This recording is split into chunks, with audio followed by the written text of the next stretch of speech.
Que eu gostaria que vocês abrissem, por favor, a Bíblia de vocês em Tiago, capítulo 4. Eu tenho dado uma sequência de Tiago, pensei em fugir um pouquinho hoje, mas depois eu não vou fugir não, vou continuar no Tiago. A gente vai falar de Tiago, capítulo 4, do versículo 5 até o versículo 10. Tiago,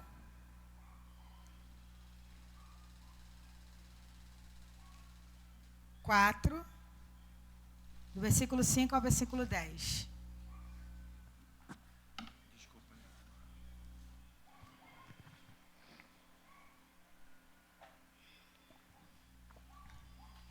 Acharam, igreja? Amém?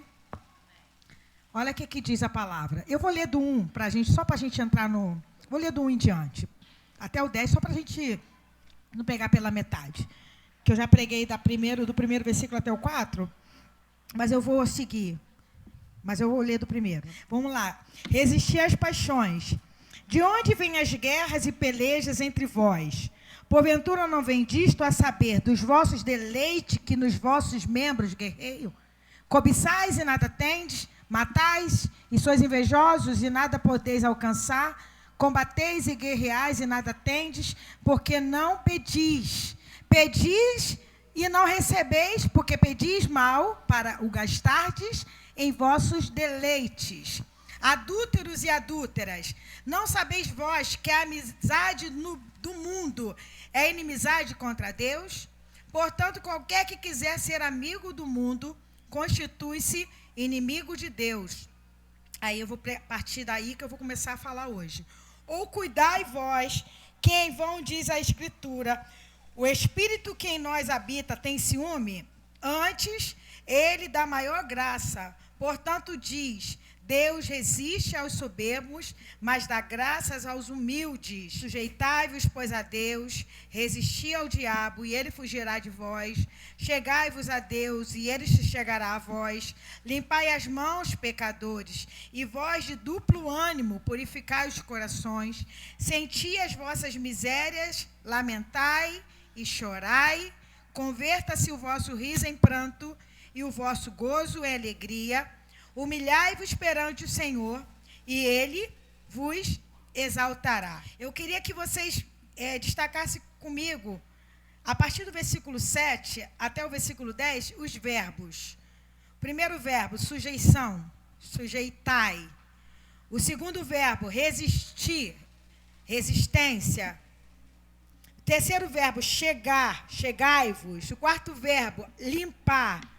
O quinto verbo, purificar. O sexto verbo, sentir. O sétimo, lamentar. O oitavo verbo, chorar. O nono verbo, converter-se, converter. E o último verbo, humilhai-vos, humilhar. Toda vez que a gente lê uma palavra, um texto bíblico ou não, quando a gente vai ler até uma revista, é bom para a gente ter um entendimento e destacar os verbos. Porque o verbo é ação, não é isso que a gente aprende quando a gente estuda, que o verbo é ação, né? Mas quando a gente quer entender um texto, a gente precisa circular os verbos, porque o verbo vai dar a ação daquele texto para que a gente entenda o que essa palavra ela quer trazer. Tiago, como eu já tenho falado, foi uma carta escrita bem antes da perseguição, daquela perseguição que teve de Roma. Inclusive, Paulo foi preso. Ele escreve para a igreja que ficou espalhada, né, pela face da terra, né, aquela terra de lá, naquela área lá do Oriente. Então, não é uma carta que está relatando um problema, como a gente às vezes vê em Corinto, que tinha um problema, outra igreja que tinha outro problema. Não, é uma carta geral. É uma carta que vai falando, como se fosse um manual para a gente caminhar, para a gente poder ter uma direção na nossa vida espiritual, nossa vida de cristão. Então, o primeiro texto, que eu não vou... A primeira vez que eu preguei, até hoje mandei para o pessoal, que eu sempre mando, falando do mundanismo, né? Que o mundo entra nas nossas vidas e ele atrapalha a gente chegar a Deus. A gente até pede, mas pede para mostrar para os outros que a gente tem. A gente quer mostrar para alguém que a gente tem, hoje a gente está vivendo um tempo que é muito assim, que você é provado em cima do que você tem, e o mundo entra dentro das nossas igrejas, o mundo entra dentro da nossa casa, e você fica com aquela obrigação de provar para alguém alguma coisa. A gente não precisa provar nada para ninguém. Às vezes é tão prático falar, eu sei que na prática não é tão fácil. Porque a gente é cobrado o tempo inteiro. Ah, você tem uma faculdade? Ué, você não tem uma faculdade? Qual a tua profissão? Você não tem uma profissão. Você é do lar. Como assim? Como se do lar fosse, sabe? Você é o quê? Você é caixa? Que? Você, tá entendendo? Como se você é gari. Gari ganha melhor do que muita gente, tá, gente? Ganha bem pra caraca.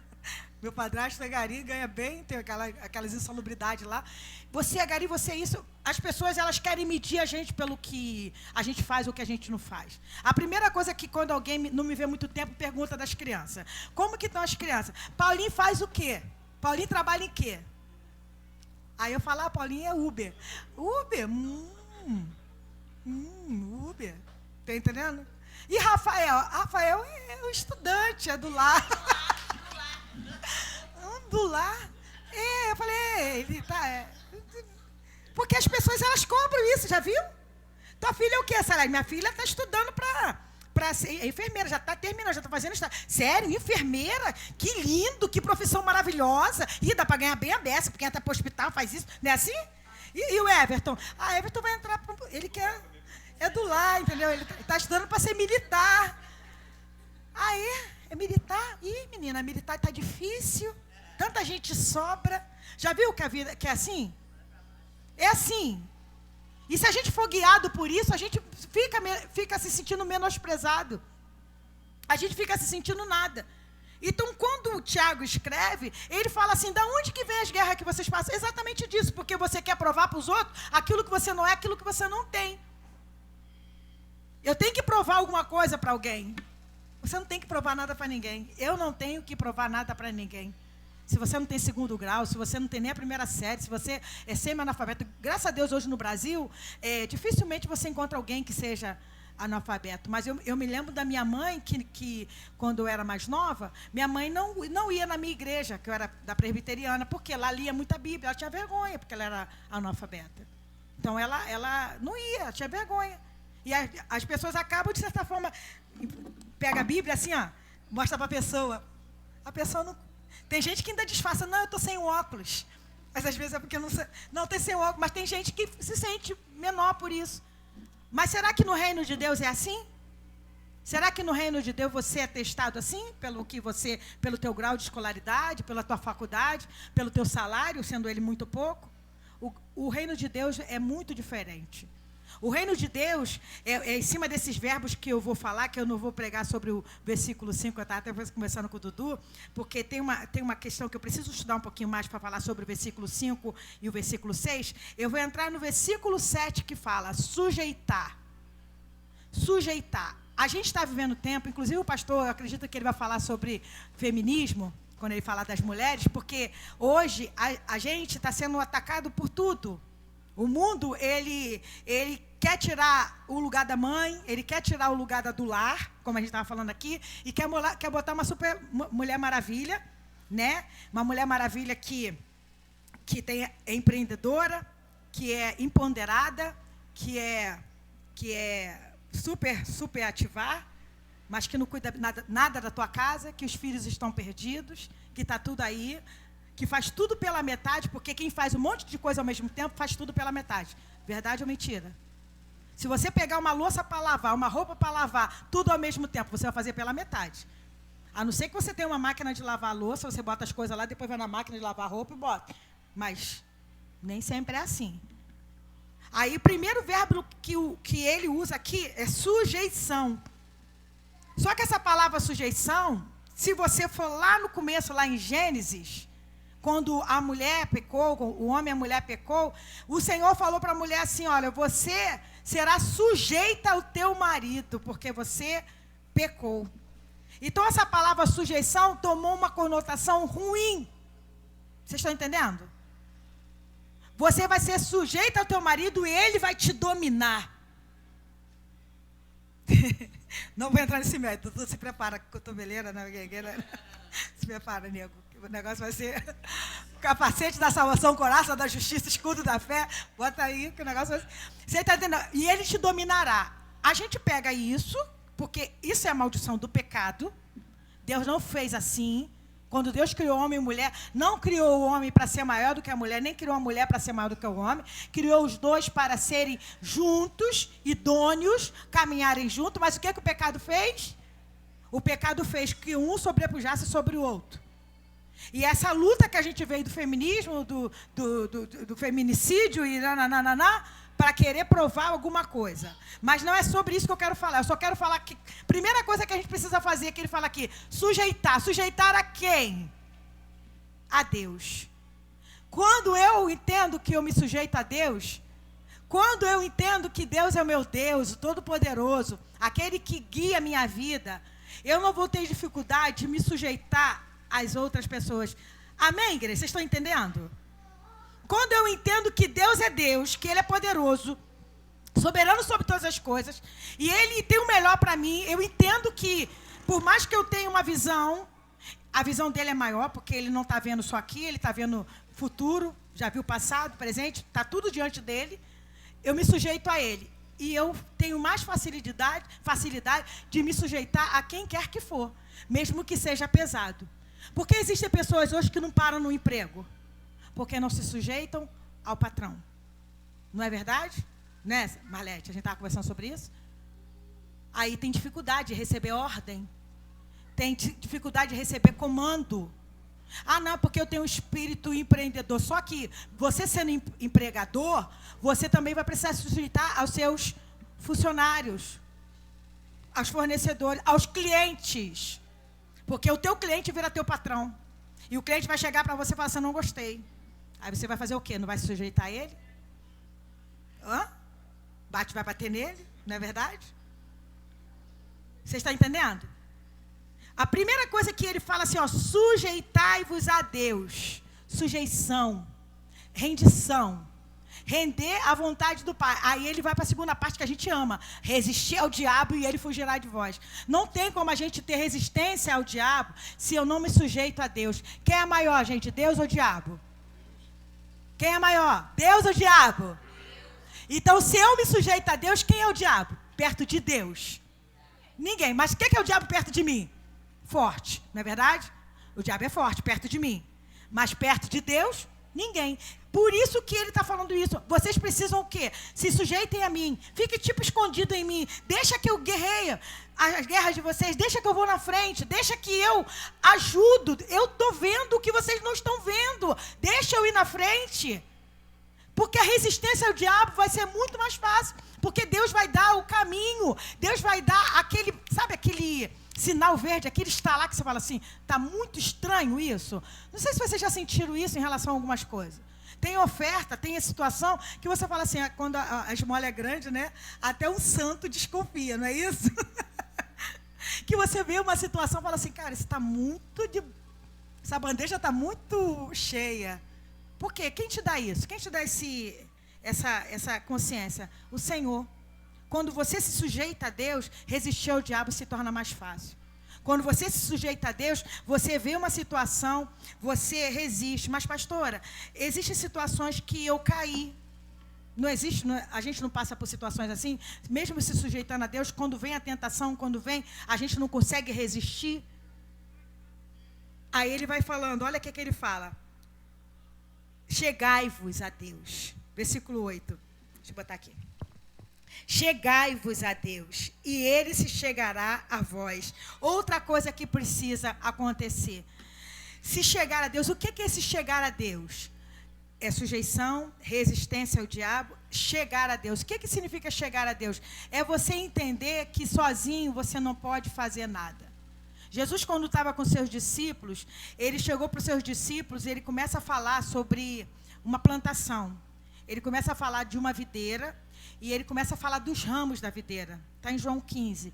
Aí ele fala que ele é a videira, que Deus é o agricultor e que nós somos o ramo. Aí ele começa a falar que todo ramo que é ligado a ele vai dar fruto, mas aquele ramo que não tiver ligado a ele e não der fruto, o que o pai vai fazer?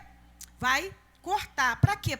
A poda, por mais que seja dolorida, a poda ela ajuda para dar força para que o ramo cresça depois mais forte. Aí ele fala assim, nesse contexto, fala assim, sem mim, nada podeis fazer. A gente está num tempo que a gente fala que sabe tantas coisas. Tudo a gente sabe. Hoje, se a gente não sabe alguma coisa, a gente vai lá para o Google, vai lá para o YouTube. Hoje eu estava aprendendo a fazer iogurte. Eu vou até fazer essa semana. O iogurte lá do Google. Com 1 litro, você faz... culinária aqui. Momento culinária.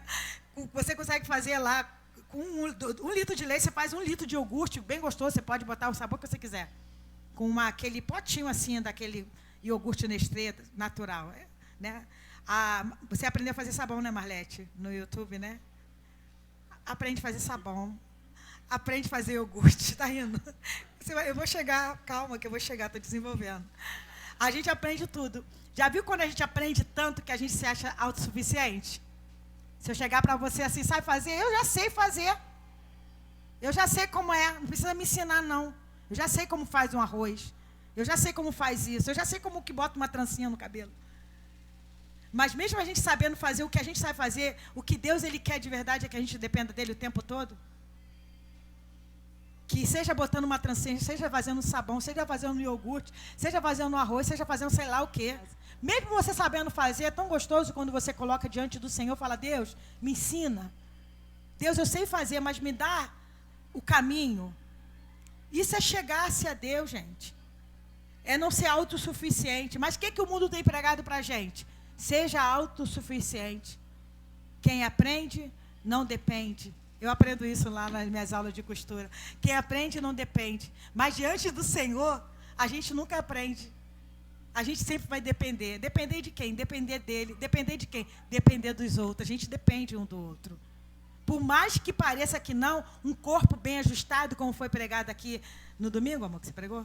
Domingo passado, de um corpo bem ajustado, ele consegue caminhar. Então, não tem como eu me achar melhor do que vocês, nem vocês se acharem melhor do que a mim. A gente aprendendo a se chegar a Deus e a se achegar um ao outro, com todas as limitações que a gente tem, com toda a dificuldade que a gente tem, um corpo vai caminhar. Pessoas vão ter do que comer nesta casa, pessoas vão ter do que comer da nossa própria vida.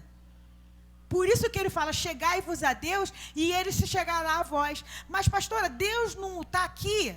Deus não já se achegou? Gente, Deus está aqui. Deus sabe de tudo que eu vou orar. Deus sabe de tudo que eu vou pedir. Mas por que ele fala para a gente orar? Por que ele fala para a gente pedir? Por que ele fala para a gente se achegar? O que vocês acham? Porque a gente depende dele. Ele não depende de nós. Você acha que Deus está lá no céu assim esperando? Vai, me adora, me adora, me adora. Neinha, me adora, me adora. Ai, tô ansioso. Deus falando. Tô ansioso para Neinha me adorar. Você acha que Deus está lá ansioso para Neinha adorar? Para eu adorar? Para qualquer um aqui louvar o Senhor? E nesse momento existe anjos, arcanjos, querubins, serafins, 24 anciãos, tudo adorando ao Senhor. E no mundo inteiro louvores que estão sendo elevados até Ele. Ele não depende de mim, de você. Mas eu dependo dele. Nós dependemos dele. Nós dependemos dele até mesmo para fazer qualquer coisa da nossa vida. Porque se Deus quiser, ele faz assim, ó, e a gente para. Tem gente que está bem, dá um jeito na coluna, não consegue nem varrer uma casa. Porque a gente é limitado. Porque a gente tem problemas no nosso físico, que pode acontecer a qualquer momento. Mas chegai-vos a Deus e Ele vai chegar a vocês. O que é esse chegar? Ele está aqui, ó. Ele está aqui. Mas às vezes é necessário que eu e você fale, Senhor, eu quero ter mais de Ti. Deus, eu preciso de mais do Senhor. Eu preciso de mais da Tua presença. Eu preciso ser cheia, ser cheio. A gente não cantou aqui isso? Derrama sua Shekinah. O que é Shekinah? Shekinah é a glória do Senhor. Quem é a glória do Senhor manifesta? O próprio Jesus. É a glória do Senhor revelada a cada um de nós. Mas a gente está tão assim, vivendo a nossa vida no mecânico, a gente liga o piloto automático de manhã e começa a vida. Já viu? A gente liga o piloto automático, escova o dente, não, vai lá, vai aqui, vai e vai. Às vezes a gente não para nem para orar. Estou falando isso de mim, não estou falando de vocês, não estou falando de mim. Quando a gente vai pensar em orar, já está quase na hora de dormir. Senhor, em nome de Jesus, amém. Quase dormindo. Não é? E a gente assim, liga o piloto automático e acabou. E vai. Será que é isso que Deus quer de nós? Será que é isso que Deus planejou para nós? que ele, quando formou a mim, a você, ele falou assim, eu quero que eles liguem o piloto automático, que eles vivam a vida deles e que eu fique de lado. Não que Deus precise ficar, mas porque eu preciso, porque eu tomo decisões erradas sem Ele. Eu tomo decisões, eu faço coisas erradas sem Ele. Eu sou precipitada, eu sou emocional. Eu sou ligada no 220 sem Ele. Quando eu estou com Ele, por mais que eu tenha meus impulsos, por mais que eu tenha meus ímpetos, eu entendo que Ele me conduz. E vai ter hora que Ele fala assim, para, Ana. Para. E eu vou entender que Ele sabe por que eu tenho que parar. E Ele fala, avança mais um pouco. Mas por que a gente vive em guerra? De onde procede as vossas guerras? Por quê? Porque não se achegam a Deus. Tomam as decisões quando está tudo muito ruim, quando está tudo dando errado, quando as coisas já degringoraram todas. Aí a gente fala, Deus, Senhor. Mas Ele queria estar desde o início com a gente. Ele queria estar desde o início no propósito com a gente. Mas a gente se perde. Terceiro verbo, chegai-vos a Deus e Ele se chegará a vós. Outro verbo, alimpai as mãos, pecadores. O que é alimpar, né? Limpar a mão. Quando fala de mão, gente, a gente hoje está vivendo, inclusive, um tempo de muita higienização com álcool, né? Álcool gel por causa do Covid e tal. E todo lugar que você chega, inclusive, tem essa preocupação de você entra numa loja e você passa álcool. Sai da loja, você passa álcool. Está até mais limpinha as pessoas.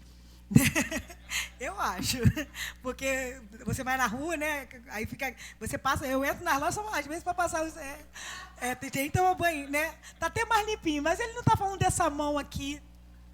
Quando ele fala de mão, ele fala de obra. Sabia que quando a Bíblia fala de mão, fala de obra, fala de ministério? Sabe quantas pessoas exercem ministérios com as mãos sujas? Sabe quantas? Muitas. Que pregam o nome do Senhor aqui, falo aqui não, nas tribunas, nos púlpitos, e não vive aquilo que pregam. Sabe quantos? Inclusive eu, inclusive vocês, inclusive nós. Quando ele fala isso, não é de uma vez por toda você vai ficar limpo. Quando ele fala limpar as mãos, pecadores, ele está falando o tempo todo para mim e para você. Vocês precisam ficar revendo o tempo todo a vida de vocês. Eu tenho uma preocupação muito grande em viver o que eu prego. Não porque eu seja Santa Rona e nunca vou ser. Sou pecadora, miserável. Quando eu vejo, eu já fiz. Às vezes eu erro, peco pra caramba. Mas eu tento me corrigir no máximo, porque eu tenho um nome a zelar. Qual é o nome que eu tenho a zelar? Da casa, do meu marido, Dudu. Por mais que, claro que eu zelo pela vida dele. Mas o nome acima da casa, acima do Dudu, acima de qualquer um de aqui, é o nome do meu pai, do meu Deus. Sabe quantas pessoas se preocupam com o nome de Deus? Pouquíssimas. Porque não querem, talvez, serem mal vistos. Serem vistos como alguém que tenha algum pecado. Quando ele fala limpar as mãos, ele está colocando eu e você tudo no mesmo pacote.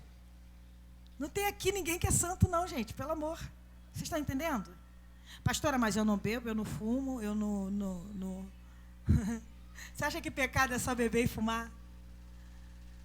Se fosse só isso, eu nunca... Quer dizer, bebi uma vez quando eu tinha uns 13 anos. Bebi vinho, uma taça de vinho assim, fiquei embriagada. Até hoje eu não gosto de vinho, falar nisso. Uma tacinha assim. Se fosse medir pecado, eu nunca bebi. Né? Mas você acha que pecado é beber e fumar? Pecado é consequência daquilo que está dentro de mim e de você. E ele fala o tempo todo, alimpai as mãos, pecadores. Alimpai as mãos nas obras que Deus colocou no tal. Não é para você parar a obra, não. Está entendendo? Não é para você parar, porque eu não sou capacitado, eu vou largar a mão disso aqui, eu vou largar a mão daquilo ali, porque ninguém é capacitado não, tá, igreja? O Senhor é quem capacita. É ter o entendimento que a minha vida precisa estar no altar do Senhor, limpando as mãos, limpando para que a gente vá em frente. E outra coisa, eu preciso falar também, o inimigo, ele é sujo, ele é acusador. Você pensa que o inimigo não vem falar no nosso ouvidinho coisas que a gente não quer ouvir ou acusar a gente de pecado? falando do tipo assim, quem você pensa que é? Você está aí na frente, mas você nem fala com a Salete. Fala com a Salete, sim, mas...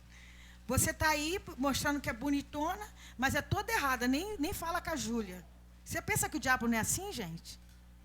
Mas o que o Senhor ele quer me ensinar a partir disso?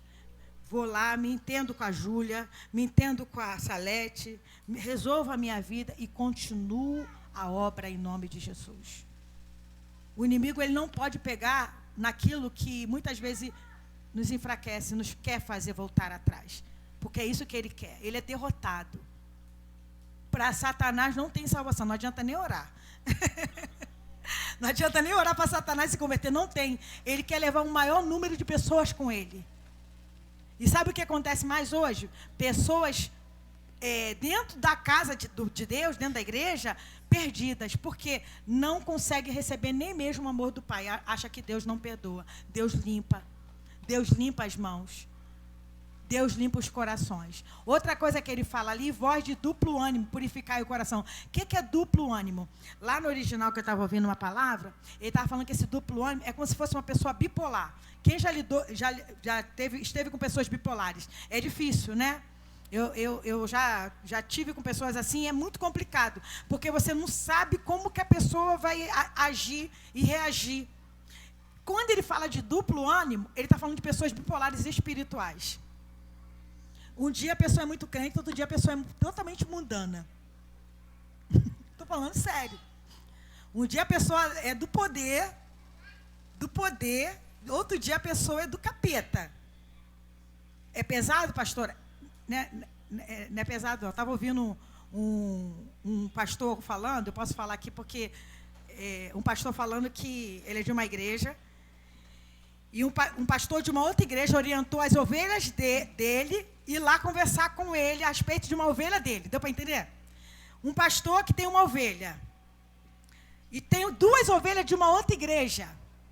Aí o pastor da outra igreja, sabendo do problema dessas 2 ovelhas que ela já tinha conversado, falou, conversa com o pastor dessa ovelha, você precisa relatar. Aí essas meninas foram lá no pastor, pegou o telefone, o WhatsApp, mostrou para o pastor a conversa dessa ovelha desse pastor, pelo WhatsApp, xingando elas de tudo quanto é nome, membro da igreja, serva do Senhor, amém, igreja? Serva do Senhor, glória a Deus, aleluia. De todos os palavrões, de todas as ameaças de morte, de todas as línguas, inclusive tinha línguas muito estranhas que o pastor falou, eram línguas muito estranhas, e o pastor falou que quando ele viu aquilo, ele ficou assim, porque ele, da irmã que estava sendo falada aqui, ele olhava, ele nunca viu isso, era uma pessoa íntegra. E essas irmãs lá da outra igreja estavam indo a ponto de ir na delegacia denunciar elas de como que fala, gente? Ameaça, né? Essas coisas aí. Injúria. O pastor ficou assim igual a Marlete. A Marlete foi assim. O pastor ficou assim, porque ele falou, gente, nunca... Você pensa que não existe, gente? Aqui na igreja é bonitinho, todo mundo arrumadinho, né? Vestidinho, coquezinho, igual eu estou de coquezinho hoje. Você acha que é isso que Deus quer para nós? Ânimo doble? Duplo ânimo? Na igreja é uma coisa, é crente Raimundo, um pé na igreja, um pé no mundo? Ou está aqui, é crente, está lá fora, é mundano, está no meio dos cachaceiros, é cachaceiro, está no meio do funkeiro, é funkeiro? Você acha que nós fomos chamados assim? Quando Jesus estava aqui, inclusive, Jesus estava sempre com pecadores, já viu? Ele estava com os publicanos, com pecadores, com prostitutas, mas você vê Jesus se prostituindo, você vê Jesus cobrando imposto, você vê Jesus fazendo coisas erradas, não, pregando a verdade. Porque se a gente não pode ser sal, é melhor que a gente nem chegue perto. Se você não pode se controlar, chegando naquela situação lá, igual eu conheço pessoas que falam assim, eu não posso me chegar perto de pessoas que têm vício, porque eu fui viciado, eu sei o que é aquilo, me dá vontade de voltar. Gente, isso é a maior coisa que a gente precisa ter, sinceridade no Senhor. Cada um sabe onde aperta seu calo. Verdade ou não é verdade, igreja? Agora tem gente que quer vestir uma roupa de santarrão, tipo assim, não, agora eu estou com Cristo, sujeitai-vos a Deus e resistir ao diabo. A resistência é todo dia. A sujeição a Deus também é todo dia. Você acha que o inimigo não vai vir e tentar te tirar? Não podemos ser bipolares, espiritualmente falando. Assuma, igreja, assuma teu posicionamento em Deus. Eu quero servir a Cristo, paga o preço para servir a Cristo. É fácil? Não. É difícil, né, Paulinho? É difícil. Não é fácil. É muita negação. Negar a sua própria carne é a coisa mais terrível que existe. Negar a sua inclinação da tua carne é a coisa mais difícil que existe. Sabe por quê? Porque a tua carne gosta do que é bom. Do que é bom para os olhos dela. Vocês estão entendendo? Ninguém... Se você não gosta de giló, você acha que o diabo vai te tentar com giló? Se você não gosta de quiabo, o diabo vai lá com uma bandeja cheia de quiabo lá, tu odeia quiabo, ele vai colocar na tua frente aquilo que te apetece. É assim que acontece. Aí então ele fala, e voz de ânimo dobre? Existe. Você está falando de voz de ânimo dobre? Purifica o coração. O que é purificar o coração? Venha para o lado que é para você vir, vem para o lado de Cristo. E o tempo todo vigiando para que você não volte atrás. O próximo versículo, Luli. Sentir as vossas misérias. Olha outra coisa que ele fala. Sentir as vossas misérias. O que é sentir as vossas misérias? Miséria, gente. Inclusive, Deus colocou o coração dele na nossa miséria. É a misericórdia de Deus que age sobre as nossas misérias. O que é sentir a nossa miséria? É você saber o que na tua vida é teu ponto fraco. Espiritualmente falando. Se eu perguntar para vocês, não precisem falar, vocês não vão falar. Mas se eu perguntar aqui, vocês sabem qual é o ponto fraco de vocês, a inclinação da carne de vocês? Não precisa apontar, não. Todo mundo aqui sabe qual é a inclinação? Aquilo que você, se chegar perto de você, o que você tem que fazer? Vigiar naquela área, sentir as vossas misérias. Se a minha miséria é bebida, eu vou chegar perto de bebida. Se a minha miséria é o cigarro, eu estou falando de coisas assim. Mas existe, você sabe que tem coisas mais profundas. Se a minha miséria é o cigarro, eu vou chegar perto do cigarro. Se eu já fui viciado, eu vou chegar perto da boca de fumo. Inclusive, aqui é até complicado, esses caras que ficam aqui, né? Que o cheiro vem aqui dentro, tudo. Vocês estão entendendo? Vocês estão entendendo? Sentir a vossa miséria, você saber do teu pecado não é pecado, amém, igreja? Você saber daquilo que é a tua inclinação não é pecado. É um alerta para você vigiar. Aí ele não parou só aí, sentir a vossa miséria, lamentai e chorai. E coloca diante do Senhor, Senhor, o meu problema é que eu sou invejosa. Senhor, o meu problema é que eu sou ciumenta. Senhor, o meu problema é que eu cobiço as coisas dos outros. Senhor, o meu problema é que eu quero mostrar para os outros aquilo que eu não tenho.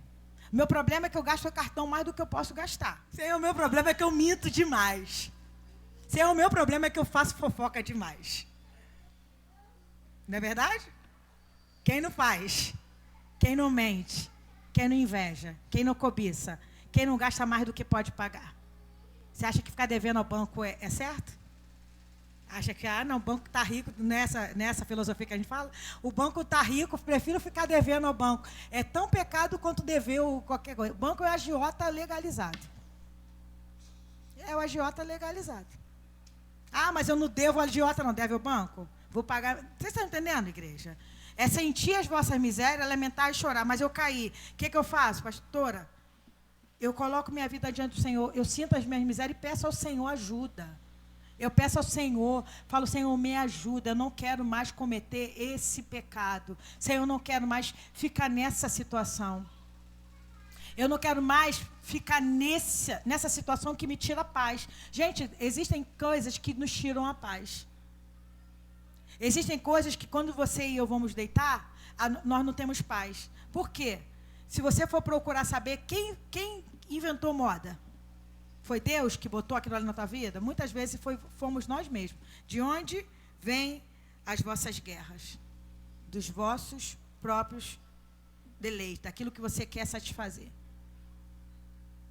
Senti, lamentai, chorai, converta-se o vosso riso em pranto e o vosso gozo em tristeza. O que ele está trazendo ali? Não é que a gente vai ficar triste, choramingando pelo caminho, não. Não é isso, não. É você ter uma atitude de arrependimento. É você olhar para a tua miséria, é você olhar para a tua dificuldade, para aquilo que eu e você temos dificuldade, e falar, Senhor, eu preciso mudar. e chorar na presença do Senhor. Me ajuda, em nome de Jesus. Eu quero ser transformada, eu quero ser limpa, me dá um coração igual ao teu.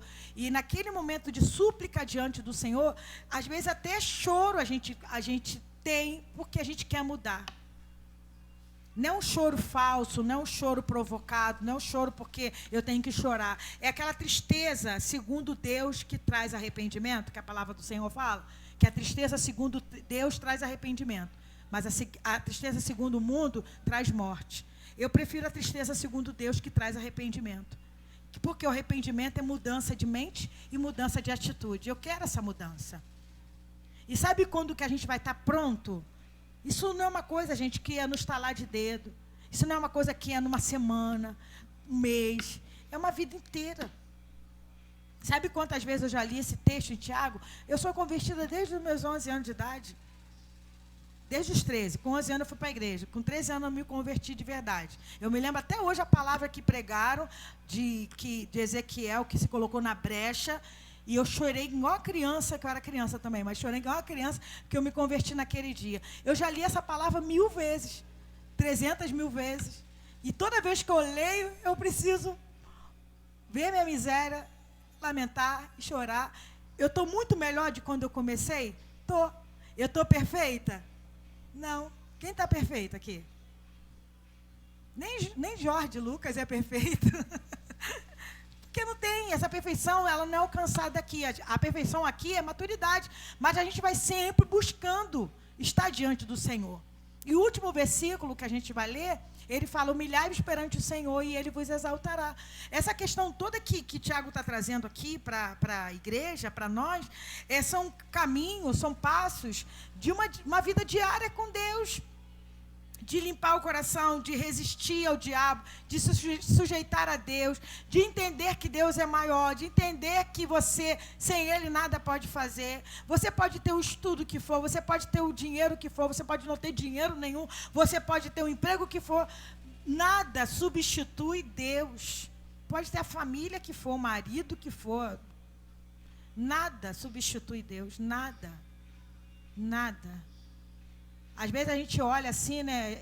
Às vezes eu penso assim, né? Poxa, se eu tivesse tanto hoje, eu acho que eu faria isso aqui, eu compraria isso aqui. Mas existem pessoas que têm aquele tanto, né? Que tem aquilo que eu queria e que não é feliz, porque a felicidade não está em ter. A felicidade não está em você ter muito ou ter pouco. O problema da gente é isso, que a gente acha que o pobre seria feliz se ele fosse rico. E muitos ricos são ricos e são infelizes porque tem tudo, mas talvez não tenham o que a gente tem. Porque a gente ainda acha que o dinheiro pode resolver os nossos problemas. Mas será que dinheiro pode resolver os nossos problemas? Não pode, não. Pode resolver um problema aqui agora, de uma conta paga, daqui a pouco a gente faz dívida de novo. É assim que a gente vive. Mas o que resolve nossos problemas de verdade é o Senhor. Humilhai-vos perante o Senhor. É isso aí que é temporal. Isso aí que não tem idade. Isso aí que não tem grau de escolaridade. Não tem nada. É entender que Deus é tudo, em todos. E é diante dEle. É humilhando-se diante dEle. E Ele vos exaltará. Uma palavra que também é muito falada hoje. Ele vos exaltará. Eu quero que Deus me exalte. Mas o que é a exaltação de Deus, gente? Já pararam para pensar na exaltação de Deus? Como foi a exaltação de Deus na vida de Pedro? Pedro foi crucificado de cabeça para baixo. Porque ele falou: não ouso morrer da mesma maneira que o meu Senhor. E ele morreu crucificado de cabeça para baixo. Paulo foi decapitado porque ele era soldado romano, porque senão seria crucificado, porque a morte da época era isso. Mas como ele tinha cidadania romana, que eu falei errado, soldado romano, ele tinha cidadania romana, ele foi decapitado, que é uma morte mais rápida. Pega a espada e tchan, acabou, entendeu? Essa é a exaltação. É essa exaltação que você quer? Claro que ninguém quer essa. Mas a gente precisa entender que esse exaltar de Deus não é da maneira que a gente quer, não é da forma que a gente quer. Porque o exaltar de Deus, gente, é algo muito mais profundo e muito mais sublime do que a gente imagina. Talvez hoje o exaltar de Deus é que Deus transforma essa igreja numa igreja bem bonita, que a igreja tem ar-condicionado, tem um piso de porcelanato. Aí sim, aí as pessoas vão vir aqui e vão falar, olha aí, olha o que Deus fez na vida de Dudu e da Ana. Olha a igreja deles. Você acha que isso, perto da glória de Deus, é o quê? É nada. O que é porcelanato? O que é uma parede bonita? Pastor, é pecado ter? Não, gente. A gente só não tem condições para ter. Mas não é pecado ter, não. Se Deus nos der condições de ter uma igreja bonita, com porcelanato, com tudo bonitinho, igual a gente viu lá o estúdio, né? Que estúdio lindo, né, Júlia? Que estúdio lindo que a gente viu sexta-feira lá. Coisa linda. Não é pecado, é a gente colocar Deus no lugar que Ele estiver e na hora certa Deus vai nos dar o que precisamos ter. Nem sempre a exaltação minha é igual a exaltação da Salete, nem sempre a exaltação da Salete é igual a exaltação da Magna. Cada um, Deus sabe no que exaltar e no que tratar. Amém, igreja? E é isso que Deus quer fazer. Primeiro a gente precisa sujeitar a Deus, a limpar o coração, resistir ao diabo e ele fugirá de vós, chegar a Deus, sentir as vossas misérias, lamentar, chorar, se render ao Senhor, se converter ao Senhor, se humilhar. Aí Ele vai exaltar, que nem sempre vai ser da forma que a gente quer. Mas eu sei que essa igreja tem aprendido a viver isso. Eu tenho visto isso na vida de cada um de vocês. Eu vejo isso com toda a simplicidade, com todo o decorrer nessa casa, eu vejo isso. Pessoas que têm aprendido a depender do Senhor. E a minha oração é que isso continue, em nome de Jesus.